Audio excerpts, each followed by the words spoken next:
மண்டோதரி என்ற மாதரசி. அன்பு மகன் இந்திரஜித் கொல்லப்பட்டான் என்பதை தாயான மண்டோதரியால் ஏற்க முடியவில்லை. இவனுக்கு முன்பு மற்றொரு மகனான அக்குமாரன் அநியாயமாக தரையில் தேய்த்து அழிக்கப்பட்டான் என்ற தூக்கம் மாறுவதற்குள் இன்னும் ஒரு சோகம். ராவணனின் தளபதிகள் பலர் ராமரின் வானரப்படைகளால் வீழ்த்தப்பட்டனர். அதில் ஆயிரக்கணக்கான வீரர்கள் மாண்டனர். இந்த இழப்புகளை எல்லாம் விஞ்சும் வகையில் சொந்த மகன்கள் இருவர் பலியானது ராவணனின் நெஞ்சில் உரைக்காதா? இந்த உயிர் இழப்புகளை விடவா சீதை முக்கியமாகிவிட்டாள்? இந்திரஜித் உடலின் மீது விழுந்து அழுதாள் மண்டோதரி. அருகே நின்று ராவணனையும் வெறுப்பு உமிழும் கண்களால் பார்த்தாள். அந்த இலங்கை வேந்தனும் கலங்கி போனான். உனக்கென சொந்தம் வேண்டாமா? சீதை மட்டும் போதுமா? அற்ப மானிடப்பெண், எளிதில் இணங்கி விடுவாள் என தப்பு கணக்கு போட்டுவிட்டாயே.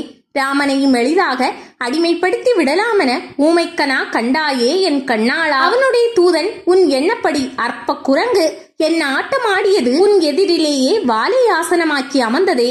அப்போதே ராமரின் பலத்தை நீ யூகிக்க வேண்டாமா? அடிவருடிகள் உசுப்பேற்றிவிட காமபோதை தலைக்கேறி அழிவை நோக்கி பயணிக்கிறாயே என பார்வையாலே சுட்டரித்தாள். ராவணனால் மனைவியை நேருக்கு நேர் பார்க்க முடியாமல் தலையை திருப்பிக் கொண்டான். நம் பிள்ளைகளின் நிலை உனக்கும் வந்தால்தான் சீதை மீதிருக்கும் பித்து போகுமோ? அந்த நாளும் வந்திடுமோ பரமேஸ்வரா, கைலைநாதா? அப்படி ஒரு துக்கம் என்னை தாக்க வேண்டாம். அதற்குள் இவரது மனதை மாற்றிவிட என வேண்டினாள் மண்டோதரி. தம்பியான விபீஷணனின் பிரிவில் இருந்தே அவன் நல்ல பாதைக்கு திரும்பி இருக்க வேண்டும். இன்னொரு தம்பியான கும்பகர்ணனின் யோசனையை கேட்டிருக்க வேண்டும். போர்க்களம் சென்று மீளாத தளபதிகளின் இறப்பும் புத்தியில் உரைத்திருக்க வேண்டும். ஆனாலும் தன் எண்ணம் எப்படியும் ஈடேறும் என்ற ஆணவமே அழிவுக்கு வழிகாட்டியது. மண்டோதரி சராசரி மனைவியாக இருந்தாள். கணவன் செய்தது குற்றம் என்றாலும் அவன் மனம் மாறுவான் என எதிர்பார்த்தாள்.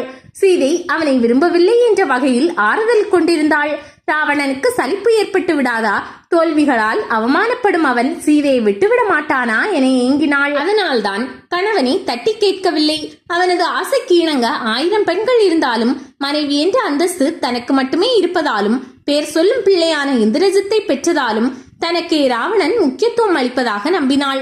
தன் பேச்சை ராவணன் கேட்க மாட்டான் என்றாலும் குற்றத்தை உணர்ந்து ராமனிடம் சீதையை ஒப்படைப்பான் என அவள் காத்திருக்க காரணம் ராவணனின் தம்பியான விபீஷணன்.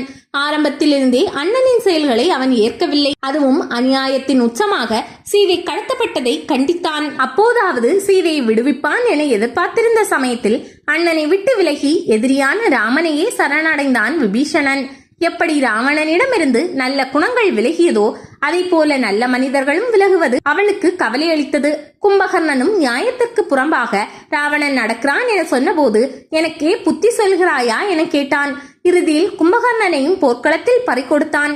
மண்டோதரிக்கு இப்போதும் ஏமாற்றமே மிஞ்சியது.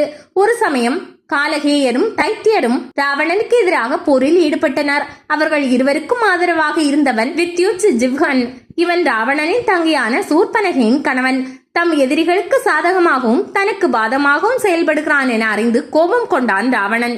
தங்கையின் கணவன் என்று கூட கருதாமல் வித்யுத் ஜிவ்ஹனை கொன்றான். கணவனை இழந்த சூர்பனகை தன்னை கைம்பெண்ணாக்கிய அண்ணன் சந்தோஷமாக வாழக்கூடாது என முடிவெடுத்தாள். விஷமத்தனமாக சீதையின் அழகை விவரித்து அவனை காமுகனாக மாற்றினாள். இதில் ஒரே ஆறுதலான விஷயமாக சீதையின் மனதை மாற்றுவதற்காக விபீஷணனின் மகளான திரிசடையை அசோகவனத்தில் காவல் காக்க நியமித்தது.